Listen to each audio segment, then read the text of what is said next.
Welcome to Planet Ayurveda. We are really very lucky to have Dr. Madan Gulati ji between us, along with Dr. Saraj ji. इनका ज्ञान, अनुभव और संस्कार प्रेरणा का स्रोत है, सिर्फ हमारे लिए नहीं, बहुत से लोगों के लिए, सिर्फ बीएमएस स्टूडेंट के लिए नहीं, बहुत से पेशेंट्स के लिए, उनकी फैमिली के लिए, उनके फ्रेंड्स के लिए। तो चलिए बिना देरी किए मैं चाहूंगी डॉक्टर गुलाटी हमारे बीच हैं तो आए और हमें अपने आशीर्वाद से नवाजें। जोरदार तालियों से स्वागत किया जाए डॉक्टर मदन गुलाटी जी। आज यहाँ पे प्लांट आगरतला में इतना प्यारा जो स्टूडेंट्स का समूह देख रहा हूँ मैं, ये देख के बहुत खुशी हो रही है। तो हम क्योंकि ज़्यादा टाइम उस पे ना करते हुए इसी आज का जो टॉपिक है, जो आपको मतलब जो मैं आपके साथ शेयर करना चाहता हूँ थॉट्स, वो ये है कि भी जो जिस क्लास में आप पढ़ते हैं, मतलब अभी आपका कौन सा ईयर है, क्या क्या सब्जेक्ट पढ़ चुके हैं आप, ताकि मुझे उसी एरिया में घूमे ना हम सेकंड टॉप चल रहा है, मतलब इसमें आपने अभी द्रव्य गुण शास्त्र को टच कर लिया, थोड़ा बहुत उसका इंट्रोडक्शन हो गया। अभी तक आप जो पढ़ चुके हैं वो अष्टांग हृदय पढ़ा है और पदार्थ विज्ञान पढ़ा है, ठीक है, संस्कृत का पढ़ा है।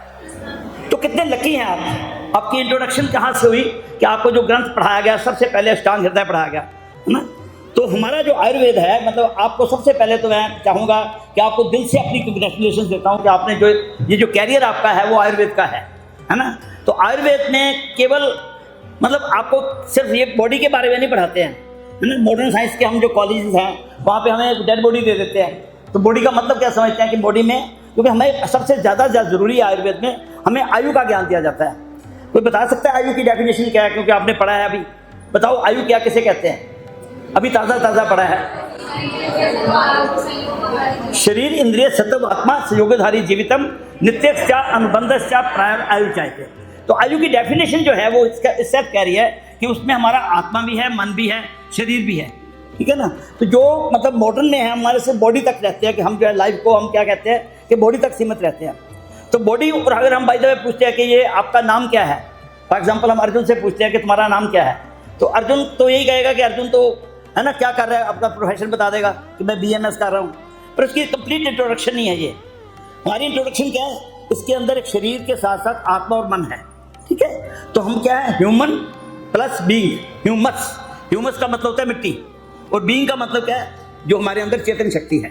तो we are a combination of soul and soil, SOIL soil and SOUL soul.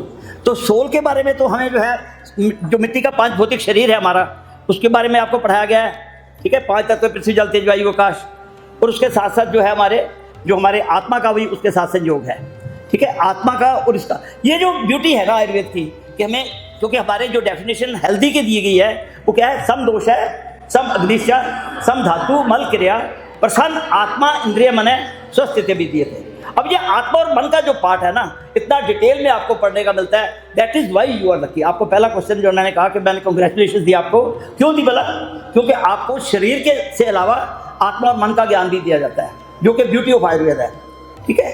तो जब भी हमारे पास कोई पेशेंट आता है तो हम उसकी सबसे पहले पेशेंट को जो हमारे पास बैठता है तो हम उसको क्या पूछते हैं भला, है ना, जैसे मॉडर्न का जो नाम पूछते हैं, चलो फिर हमारे उसके एक मॉडर्न डॉक्टर की हमेशा अप्रोच किया होता है कि उसको व्हाट इज द प्रॉब्लम, क्या कहते हैं, what is the problem, what is your problem, है ना। परंतु हमारा क्या होता है दिमाग में, व्हाई इज द प्रॉब्लम। हमारे मन में सिर्फ एक ही चीज़ होती है कि इसको ये बीमारी क्यों हुई है, ठीक है। क्योंकि हमें आयुर्वेद में हमें ये पढ़ाया जाता है कि हमारे अंदर जो है वात पित्त कफ जो 3 एनर्जीज हैं, है ना, काम जो बेसिक हमारे जो है, क्योंकि हमारे का जो बेस है वो तो पंचमा भौतिक हमारा शरीर, वो फंक्शनल यूनिट है हमारी, जो हमारी जो मतलब स्ट्रक्चरल पार्ट तो हमारा earth water fire air and ether है। जब हम उसका फंक्शनल पार्ट देखते हैं तो हमारे अंदर 3 एनर्जीज हैं, ठीक है, वात पित्त कफ। उसका बैलेंस देखने के लिए हमें सबसे पहले हम पेशेंट की पल्स देखते हैं, और हमें ये देखना होता है कि उसकी वात बढ़ी हुई है, पित्त बढ़ा हुआ है, कफ बढ़ा हुआ है, ठीक है। वात पित्त कफ के बारे में हमें बहुत अच्छी तरह से उसकी अंडरस्टैंडिंग करनी होती है। जब भी पेशेंट को उसका पहले देखना होता है कि वाई इज दी प्रॉब्लम। ये ब्यूटी मैं बता रहा हूँ आयुर्वेद की, कि जो कि हमारे जो कंट्रास्ट करते हैं, तो आयुर्वेद की ब्यूटी क्या है कि हमें सबसे पहले व्हाट इज दी प्रॉब्लम नहीं देखनी होती, वाई इज दी प्रॉब्लम। फिर हमारी जो सेकंड ब्यूटी है वो क्या है, हम पेशेंट ओरिएंटेड हैं, हम डिजीज ओरिएंटेड नहीं हैं। हमारे लिए डिजीज एक छोटी सी चीज़ है, हमारे लिए पेशेंट इंपॉर्टेंट है।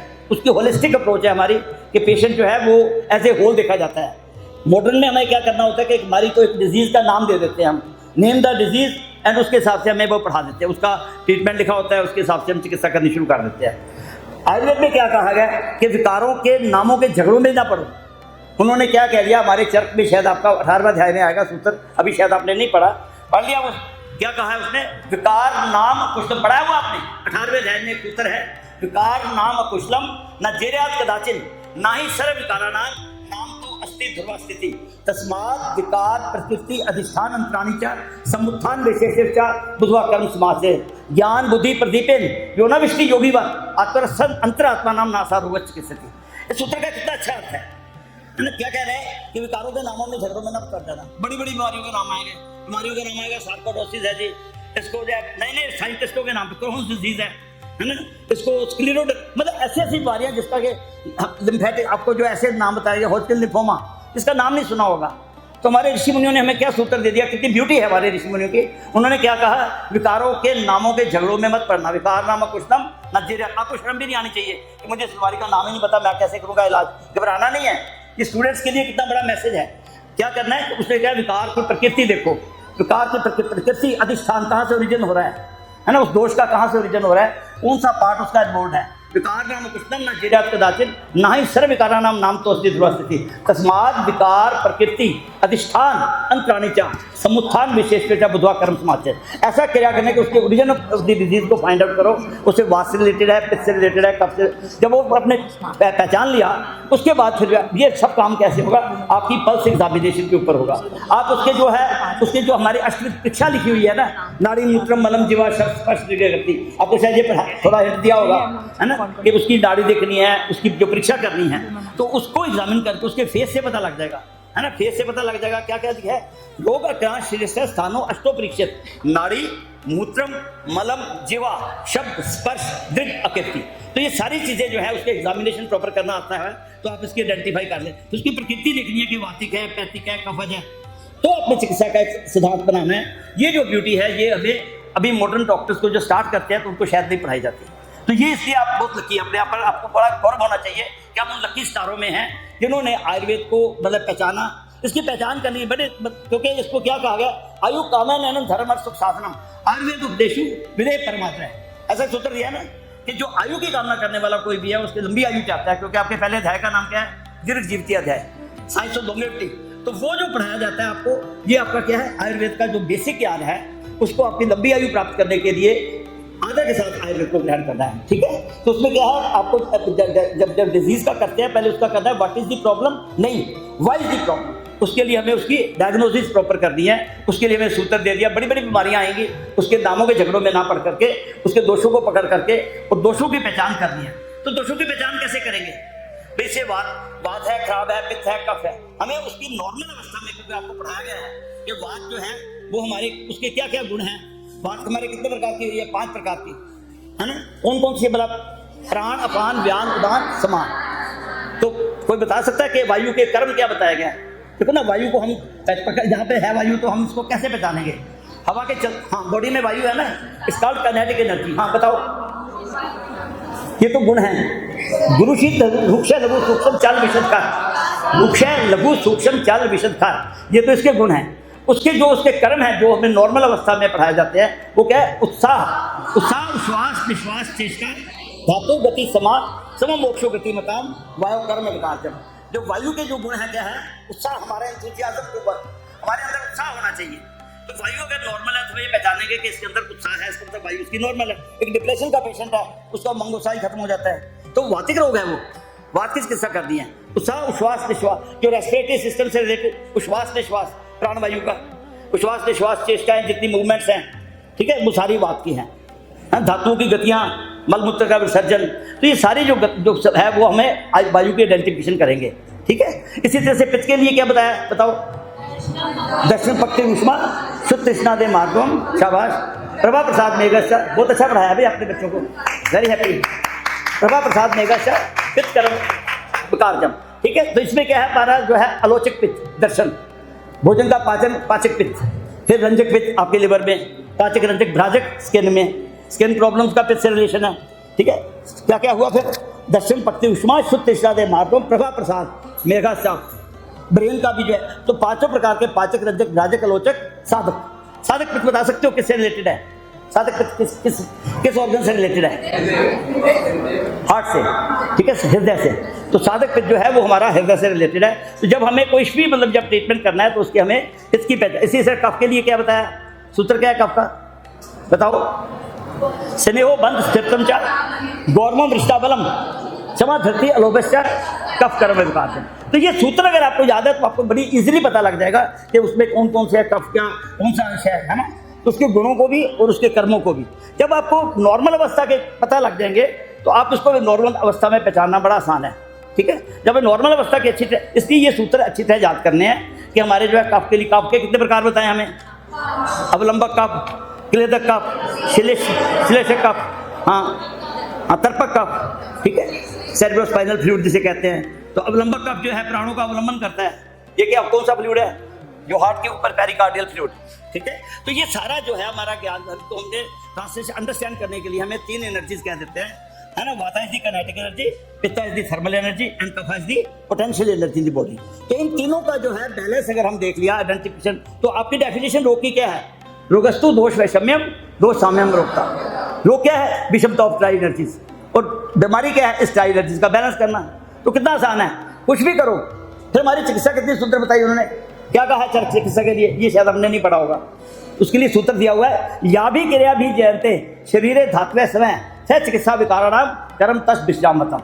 जो मर्जी क्रिया करो, चाहे उसको बड़े प्यार से संतावना दे दो, उसको कोई पंचकर्मा करवा दो जिससे उसके दोष बैलेंस में आ जाए।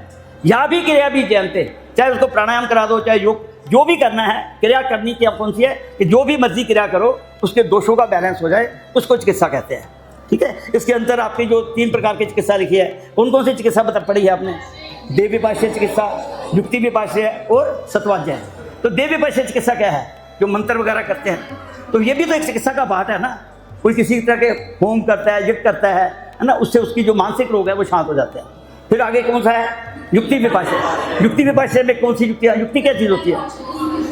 तो युक्ति की, अच्छा युक्ति तो पढ़ा दी हुई है आपको। Can anybody give the definition of युक्ति? व्हाट इज युक्ति? युक्ति प्रमाण है आपका पदार्थ। ये तो डेफिनेशन इंपॉर्टेंस क्या है?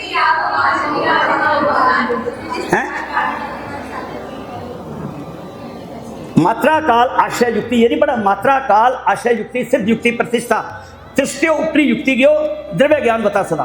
कितना सुंदर सूत्र दिया हुआ है। युक्ति क्या चीज़ है? प्लानिंग। प्लानिंग करनी है, कोई पेशेंट आया उसके लिए हमें प्लानिंग करनी है, किस प्रमाण की जरूरत पड़ेगी? हमारे का युक्ति प्रमाण। युक्ति प्रमाण क्योंकि आपने पढ़ा, मैं क्योंकि आपको उसके आसपास घूम रहा हूँ जो आपने पढ़ा हुआ है, ठीक है। जरूर बताएंगे आपको कुछ नई चीज़ें जैसे उसकी। तो युक्ति प्रमाण जो है, युक्ति क्या करना है? मात्रा, कितनी मात्रा में हमें ऑक्सीजन, और समय को देखना है कि किस समय का पेशेंट आया हमारे। मात्रा काल आश्रय युक्ति सिद्ध युक्ति प्रतिष्ठा। जो चिकित्सक का मेन कार्य है युक्ति ज्ञान होना चाहिए।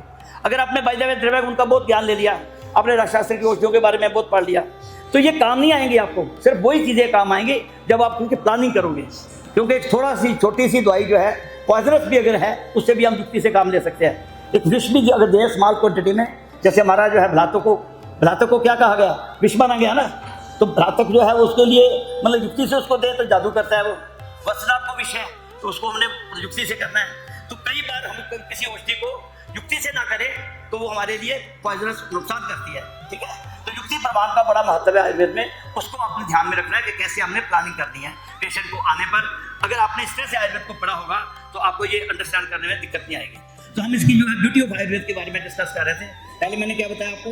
व्हाट इज द प्रॉब्लम, नहीं why is the problem. Second हमारी ब्यूटी कोई पूछे आयुर्वेद के, भाई Ayurveda why you are studying Ayurveda, तो आपने क्या बताना है सवाल? क्योंकि हमें व्हाट इज द प्रॉब्लम नहीं व्हाई इज द प्रॉब्लम पे ज़्यादा पढ़ाया जाता है। हम पेशेंट ओरिएंटेड है, हम रिडक्शनिस्ट साइंस नहीं है हमारी। रिडक्शनिस्ट भी कुछ भी मतलब हमने बना दिया कि ये पैरामीटर्स हैं, इन पैरामीटर्स को नॉर्मल ले आओ, पेशेंट ठीक हो गया। इतनी बकवास बात है, कभी सोचा आपने? एक आदमी पेशेंट, मैं छोटी सी एग्जांपल देता हूँ।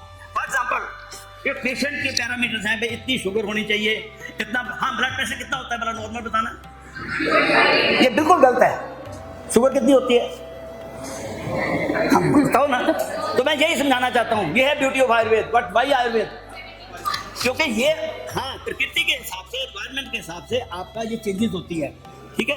एक आदमी की प्रकृति कैसी है वो देखना है। ब्लड प्रेशर वातिक प्रकृति का और होगा, ऐसिक प्रकृति का और होगा, कफिक प्रकृति का और होगा। तो ये गलत है कि ये हमें नॉर्मल पैरामीटर्स बता दिए। मॉडर्न में हम क्या करते हैं कि हम कुछ पैरामीटर्स फिक्स कर देते हैं, ठीक है, उस पैरामीटर्स के आसपास घूमते रहते हैं। अब पेशेंट की डेथ हो चुकी होती है, नर्स आके फटाफट आके कहती है देखो जी शुगर बड़ी नॉर्मल रही, तो पेशेंट तो मर गया। अब एक ओल्ड आदमी जिसको अपने शुगर मेंटेन करने के लिए उसके पैरामीटर्स डिफरेंट होंगे, तो ये जो कंसेप्ट है ना 120/80 वाला, ये बिल्कुल गलत है, ठीक है, याद रखना इस बात को। 120/80 पेपर में पास होने के लिए जरूर आपको, क्योंकि ऐसा पढ़ाया जाता है तो आप लिख दोगे, परंतु ये ठीक नहीं है, क्योंकि समय के हिसाब से ऊपर नीचे होता है। क्योंकि हमारे बॉडी में हमारे को दो दे रखी है भगवान ने, एक तो पैरासिम्पैथेटिक नर्वस सिस्टम है, एक हमारा सिम्पैथेटिक नर्वस सिस्टम है। हमें दो तारें दे रखी हैं, एक लाल तार है, एक ठंडी तार है। तो जब लाल तार गर्म होएगी तो बीपी बढ़ जाएगा। अगर आपने बड़े शांत अवस्था में बैठे हैं, पैरासिम्पैथेटिक नर्वस सिस्टम मीन्स के ठंडी तार आपकी, तो बीपी जो है वो नॉर्मल रहेगा। तो अगर हमने फिक्स कर दिया कि 120/80 है ना, आप कार पे जा रहे हैं, सपोज कार पे जा रहे हैं और हमारे एक्सीलेटर की स्पीड लिखी है, स्पीड लिमिट है 60, ठीक है, तो हम क्या करेंगे, कार के ऊपर एक रस्सी बांध देंगे, तो 60 की स्पीड को नॉर्मल है, वो खाली सड़क है तो तेज भी चलाना पड़ेगा। अगर आपकी सड़क पे बहुत रश है तो कार को होली चलाना पड़ेगा। तो same is the case with BP. BP ऊपर नीचे होना एक लिविंग पर्सन का साइन है। जब आपको कोई जोश में काम करना है ना, तो उस टाइम पे आपका बीपी ऑटोमेटिकली बढ़ना चाहिए, इट्स नॉर्मल, ठीक है। जब आपने बिल्कुल शांत बैठे हैं, हम प्राणायाम कर रहे हैं, मेडिटेशन कर रहे हैं, तो आपका बीपी ऑटोमेटिकली कम हो जाएगा, ठीक है। तो वैसे वर्ड कितना प्यारा दिया है हाइपरटेंशन के लिए। हाइपर मैंने ज़्यादा, टेंशन मैंने तनाव, है ना, हाइपर टेंशन। जब हम तनाव में होंगे, हमारी लाल तार गर्म हो जाएगी तो हमारा जो है बीपी बढ़ जाएगा। तो ये कभी भी इसको फिक्स करने, लिमिट करनी, वो गलत है। तो मॉडर्न साइंस ने क्या किया कि ऐसी दवाइयाँ बना दी जाएं जिससे हमारा वो लेवल मेंटेन रहे, ठीक है। पेशेंट को जो मर्जी हो, समझ आ रही है क्या है कि हमें एक हमारे रिडक्शनिस्ट अप्रोच किसे कहते हैं समझना चाहिए। रिडक्शनिस्ट अप्रोच का मतलब होता है कि एक हमें पैरामीटर में बांध दो, ठीक है, फिक्स कर दो, इतना यूरिक एसिड होना चाहिए, इतनी आपकी शुगर होनी चाहिए, इतना ब्लड, ये सारे के सारे क्या है, हमें बांध, वो तो पैरामीटर्स के आसपास घूमी हुई दवाइयाँ बना दी उन्होंने। क्या क्या ऐसी ऐसी मेडिसिन तैयार कर दी, क्योंकि सारी स्टडी क्या है, रिसर्च ऐसी करवाते हैं कि इससे हमारा जो है, जो उनका जो ग्रुप होता है रिसर्च एंड डेवलपमेंट, वो इंडस्ट्रियलिस्टों के हाथ में है। वो क्या करते हैं कि इसके पैरामीटर ये फिक्स कर दो, कितना आना चाहिए, अगर वो आ रहा है तो बस ठीक है, परंतु पेशेंट को क्या हो रहा है ये नहीं पढ़ाया जाता, ये नहीं होता। तो ये ब्यूटी है आपके आयुर्वेद की पढ़ने की कि आपको जो बात के हिसाब से आपको जो बैलेंस है, वो दो प्रकार का बैलेंस खाया जाता है। क्या बैलेंस बताते हैं आपको, एक होता है स्टैटिक बैलेंस, एक होता है डायनामिक बैलेंस। तो बता सकते हैं स्टैटिक बैलेंस क्या होता है, डायनामिक बैलेंस क्या होता है? हम डायनामिक बैलेंस मेंटेन करते हैं, हम स्टैटिक नहीं करते। बताइए स्टैटिक बैलेंस क्या होता है? आयुर्वेद में आपको बैलेंस कराते हैं ना, भी आप दोषों को बैलेंस अवस्था में रखना है, तो आप कैसे रखोगे? हमें ये देखना पड़ेगा। आपको एक छोटी सी एग्जांपल देता हूँ। सपोज एक आदमी जो है एक नहर के किनारे पे, है ना, या बीच के साथ साथ वो क्या कर रहा है, खड़ा है, तो वो अपना बैलेंस मेंटेन कर रहा है। आप लेक के या किसी भी मतलब स्विमिंग पूल के किनारे पे खड़े हैं, तो आपने अपना स्टैटिक बैलेंस मेंटेन किया हुआ है, ठीक है, खड़े खड़े अपने आप को बैलेंस में रखा हुआ है। परंतु अब एक तैर रहा है आदमी, पानी में तैर रहा है, वो क्या कर रहा है, डायनामिक बैलेंस मेंटेन कर रहा है।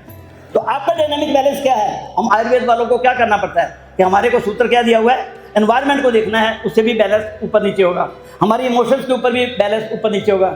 यत्र क्रोधात पित्तम भयात वायु, भय होगा अगर तो बैलेंस बिगड़ गया, है ना। इन्वायरमेंटल बैलेंस का भी ध्यान रखना है कि आपकी ऋतु कौन सी जा रही है, ऋतुओं के हिसाब से, समय के हिसाब से बैलेंस बिगड़ता रहता है ऊपर नीचे। तो आयुर्वेदिस्टों को स्टैटिक बैलेंस ही नहीं कराते, क्या कराते हैं, उसका डायनामिक बैलेंस पढ़ाया जाता है। आपको डायनामिक बैलेंस पढ़ाने के लिए क्या सूत्र दिया हुआ है बताओ जरा। वह अहोरात्रि भुक्ता नाम सुनाओ पूरा।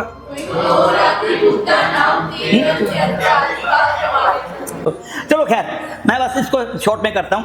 तो ये क्या क्या है हमारी जो आयुर्वेद, मैं सिर्फ आपके साथ ब्यूटी डिस्कस कर रहा हूँ, ये ब्यूटीज के पॉइंट आपको याद रखने हैं, ठीक है, ताकि आपको इनकरेज रहे। कभी काल को बहस करनी पड़ती है कि हमारे आयुर्वेद की ब्यूटी क्या है। ब्यूटी आपकी क्या है, you are maintaining the dynamic balance आज। तो क्या सूत्र है, वह अहोरात्रि भुक्ता नाम ते अंत मध्य आदि का कर्मा। तो इस सूत्र को ध्यान में रखना है कि कौन सा समय चल रहा है, उसको देख करके हमें उसके हिसाब से औषधि देनी है, ठीक है। तो फिर तो राजशास्त्र और उसके बारे में तो आपने तो कहा था राजशास्त्र भी, चलो खैर फिर कभी करेंगे आपसे डिस्कस, ठीक है। आपके साथ तो मैं सिर्फ इतनी बात करता हूँ कि क्योंकि आपको आयुर्वेद की ब्यूटी के बारे में बताना चाह रहा था मैं, कि हमें जो है उसको मेंटेन करना होता है। और उसके साथ साथ क्या है, हमारे जो आयुर्वेद की सबसे बड़ी इंपॉर्टेंट जो बात है वो क्या है कि हमारे जो है द्रव्य, जो हमारी औषधियाँ हैं, क्योंकि उनके क्योंकि नेचुरल रिसोर्सेज से आती है, तो उससे बीमारियों के साइड इफेक्ट्स नहीं होते बल्कि साइड बेनिफिट्स होते हैं, ठीक है। मॉडर्न दवाइयों के क्या होते हैं, साइड इफेक्ट्स होते हैं। तो हमारे क्या है, तो हमारे तर्क में सूत्र स्थान के, तो उससे निदान स्थान के 8वें अध्याय में क्या लिखा हुआ है, प्रयोग है शमेद व्याधि यो अनुमनववीर्य नासा विशुद्ध शुद्धस्तु शमेद्यो ना कोप्यत। वो चिकित्सा प्रणाली गलत है जो एक बीमारी को ठीक करती है, 2 बीमारियां डाल देती है, और वो चिकित्सा प्रणाली बेस्ट है जो कि आपकी एक बीमारी ठीक करती है और दूसरा साइड बेनिफिट्स होते हैं। तो ये है ब्यूटी ऑफ आयुर्वेद। चलो टाइम थोड़ा है तो फिर इसको फिर कभी डिस्कस करेंगे। Thank you very much. www.planetayurveda.com पर जाएं और वहाँ पे हमारे जो कंसल्टेंट्स हैं पूरे वर्ल्ड से हमारे पास पेशेंट्स जो है कंसल्ट करते हैं आयुर्वेद के रिलेटेड। हमारे MD आयुर्वेदा डॉक्टर्स हैं जो कि व्हाट्सएप वीडियो कंसल्टेशन के थ्रू आपको कंसल्टेशन देते हैं और आप ऑनलाइन अपॉइंटमेंट बुक कर सकते हैं और अपने जो फ्रेंड्स हैं, जो फैमिली के लोग हैं, उनको आप बता सकते हैं। लिवर, किडनी, लंग्स, स्किन, दिल, पेट, घुटने, सिर, पैर या बॉडी के किसी भी पार्ट से जुड़ी हो कोई भी समस्या अभी कॉल या व्हाट्सएप करें और घर बैठे समाधान पाएं 6209123456 पर। हाँ जी, अब सब बीमारियों का इलाज है बहुत आसान। आपकी सेहत से जुड़ी हर समस्या का समाधान मिल रहा है घर बैठे। अब आप दुनिया के किसी भी कोने से टॉप प्लैनेट आयुर्वेदा एक्सपर्ट से ऑनलाइन बात करें, परामर्श लें और दवा की भी करवाएं होम डिलीवरी। हेल्थ प्रॉब्लम्स कोई भी हो, सोल्यूशन सिर्फ एक, www.planetayurveda.com। पूरे प्लैनेट की सेहत का नंबर 1 साथी।